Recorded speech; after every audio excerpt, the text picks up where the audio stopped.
बजरंग दल, ये बीएचपी वाले कहाँ चले जाते हैं जब हिंदू धर्म की बेटियों के साथ बलात्कार करने वाले भाजपा के नेता होते हैं। ये बजरंग दल वाले और बीएचपी वाले तब कहाँ चले जाते हैं जब हिंदुओं के बच्चे सड़क पर रोजगार मांग रहे होते हैं और देश की सरकार उनके ऊपर लाठी और डंडे भाज रही होती है। ये बजरंग दल वाले और बीएचपी वाले तब कहाँ चले जाते हैं जब एक भाजपा का नेता देश की बेटी के साथ बदतमीजी करता है।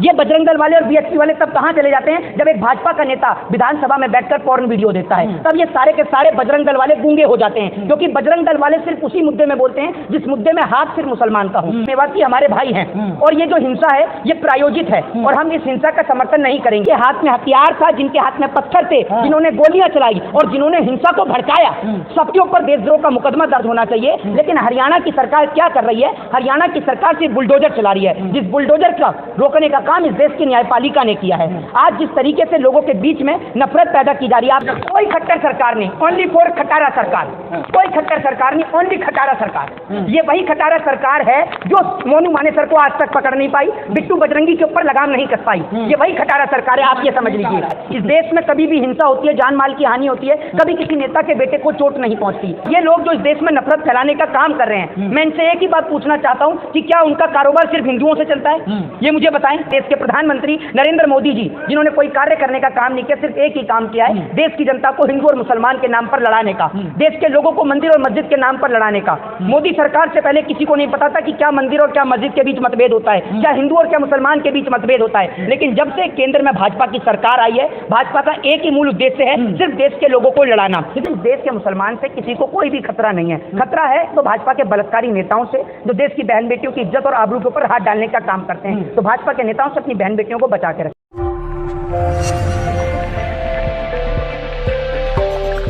कि नू मेवात में हिंसा हुई, हिंसा के बाद कई लोगों का, खासकर मुसलमानों का घर बुलडोज कर दिया गया। साफ आरोप लग रहा है बिट्टू बजरंगी और मोनू मानेसर पर। हमारे साथ सोशल एक्टिविस्ट मोहित शर्मा जी है। क्या कहेंगे, जिस तरह से माहौल बनाया गया, उसके बाद उस माहौल के बाद मुसलमानों के घर को बुलडोज कर दिया गया? देखिए, मैं आपको एक ही बात कहना चाहूंगा कि राजनीति खून मांग रही है और अपने बच्चों को संभाल के रखें, अपने बच्चों को बचा कर रखें, क्योंकि इस राजनीति का शिकार कोई गरीब माँ का बेटा होता है, इस राजनीति का शिकार कोई किसान का बेटा होता है या गरीब मजदूर का बेटा होता है। इस देश में कभी भी हिंसा होती है, जान माल की हानि होती है, कभी किसी नेता के बेटे को चोट नहीं पहुंचती। मैं मान सकता हूं कि मुसलमान या हिंदू कोई भी दोषी हो सकता है, लेकिन आप ये समझे कि पूरा जाति और पूरा समुदाय गलत है, वो बिल्कुल नहीं हो सकता। इस देश की आजादी में भी एक बड़ा योगदान मुसलमानों का रहा। इस देश के अंदर हर एक चीज में जब मुसलमानों का योगदान रहा, और ये लोग जो इस देश में नफरत फैलाने का काम कर रहे हैं, मैं इनसे एक ही बात पूछना चाहता हूं कि क्या उनका कारोबार सिर्फ हिंदुओं से चलता है? ये मुझे बताएं।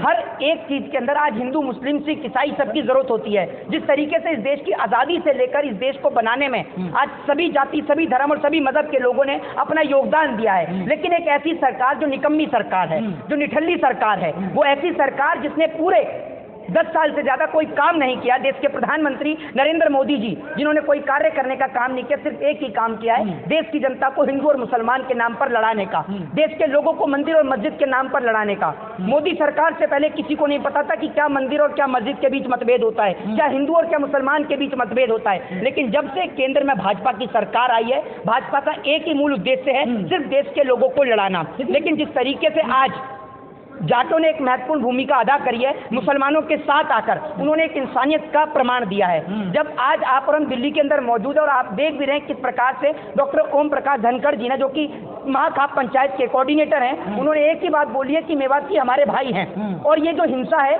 ये प्रायोजित है और हम इस हिंसा का समर्थन नहीं करेंगे। और इन्हीं की राह पर आज पूरा हरियाणा चल रहा है और हरियाणा को अगर जलते हुए किसी ने बचाया है तो मैं कहता हूँ कि जाटों ने बचाया हरियाणा को जलते हुए। लेकिन जाटों ने बचाया, बाकी जो बजरंग दल के लोग हैं, बीएचपी के लोग हैं, उन्होंने तो जला दिया। ये बजरंग दल, ये बीएचपी वाले कहाँ चले जाते हैं जब हिंदू धर्म की बेटियों के साथ बलात्कार करने वाले भाजपा के नेता होते हैं। ये बजरंग दल वाले और बीएचपी वाले तब कहाँ चले जाते हैं जब हिंदुओं के बच्चे सड़क पर रोजगार मांग रहे होते हैं और देश की सरकार उनके ऊपर लाठी और डंडे भाज रही होती है। ये बजरंग दल वाले और बीएचपी वाले तब कहाँ चले जाते हैं जब एक भाजपा का नेता देश की बेटी के साथ बदतमीजी करता है। ये बजरंग दल वाले और बीएचपी वाले तब कहाँ चले जाते हैं जब एक भाजपा का नेता विधानसभा में बैठकर पॉर्न वीडियो देता है। तब ये सारे के सारे बजरंग दल वाले गूंगे हो जाते हैं, क्योंकि बजरंग दल वाले सिर्फ उसी मुद्दे में बोलते हैं जिस मुद्दे में हाथ सिर्फ मुसलमान का हो। एक बात आप मुझे बताइए, वो मोनू मानेसर हो या बिट्टू बजरंगी हो, जो इस तरीके के शब्दों का प्रयोग कर रहा है कि तुम्हारा जीजा आ रहा है, क्या ये शब्द वाजिब है? मैं तो ये कहता हूं कि दोनों के ऊपर, जिसने पत्थर मारे और जिसने हिंसा को उग्र किया, दोनों के ऊपर आईपीसी की धारा 124A के तहत देशद्रोह का मुकदमा दर्ज होना चाहिए। पत्थर बरसाने वालों पर आप कह रहे हैं कि मुकदमा दर्ज होना चाहिए, दोनों पे होना चाहिए। मैं आपको क्या बोल रहा हूँ, जिनके हाथ में हथियार था, जिनके हाथ में पत्थर थे, जिन्होंने गोलियां चलाई और जिन्होंने हिंसा को भड़काया, सबके ऊपर देशद्रोह का मुकदमा दर्ज होना चाहिए। लेकिन हरियाणा की सरकार क्या कर रही है? हरियाणा की सरकार सिर्फ बुलडोजर चला रही है, जिस बुलडोजर का रोकने का काम इस देश की न्यायपालिका ने किया है।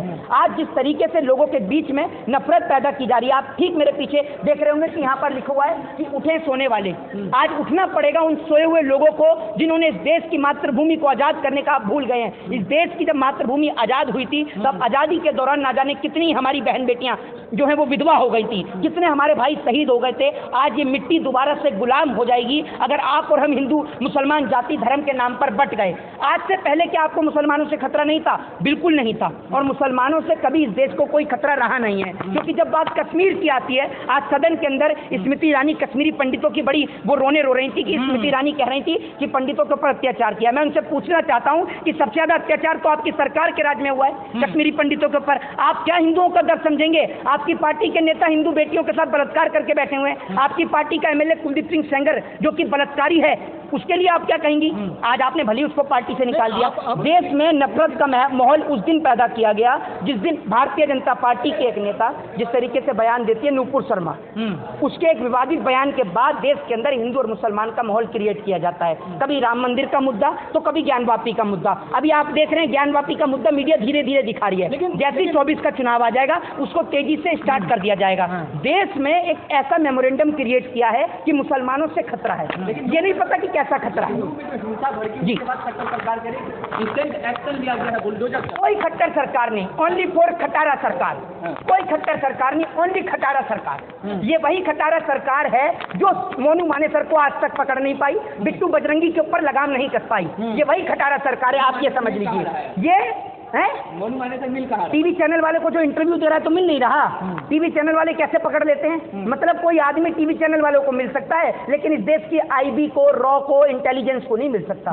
कितना बढ़िया पागल बनाते हैं आप कह रहे थे कि अंग्रेजों से भारत के लोग लड़े, लेकिन ये तो मुसलमानों से लड़ रहे हैं हिंदू धर्म बचाने के लिए, सनातन धर्म बचाने के लिए। अरे एक बात आप मुझे बताइए, 1947 में ये देश आजाद हुआ, जिनको पाकिस्तान जाना था वो पाकिस्तान चले गए। देश की आजादी के बाद जिसको पाकिस्तान जाना था वो पाकिस्तान चले गए, ठीक है। लेकिन आज जिस तरीके से जो लोग इस देश में रह रहे हैं उनका इस देश पे अधिकार था, अधिकार है और अधिकार रहेगा। और इस देश के मुसलमान से किसी को कोई भी खतरा नहीं है। खतरा है तो भाजपा के बलात्कारी नेताओं से जो देश की बहन बेटियों की इज्जत और आबरू के ऊपर हाथ डालने का काम करते हैं। तो भाजपा के नेताओं से अपनी बहन बेटियों को बचा के रखें। जय हिंद, जय भारत, वंदे मातरम।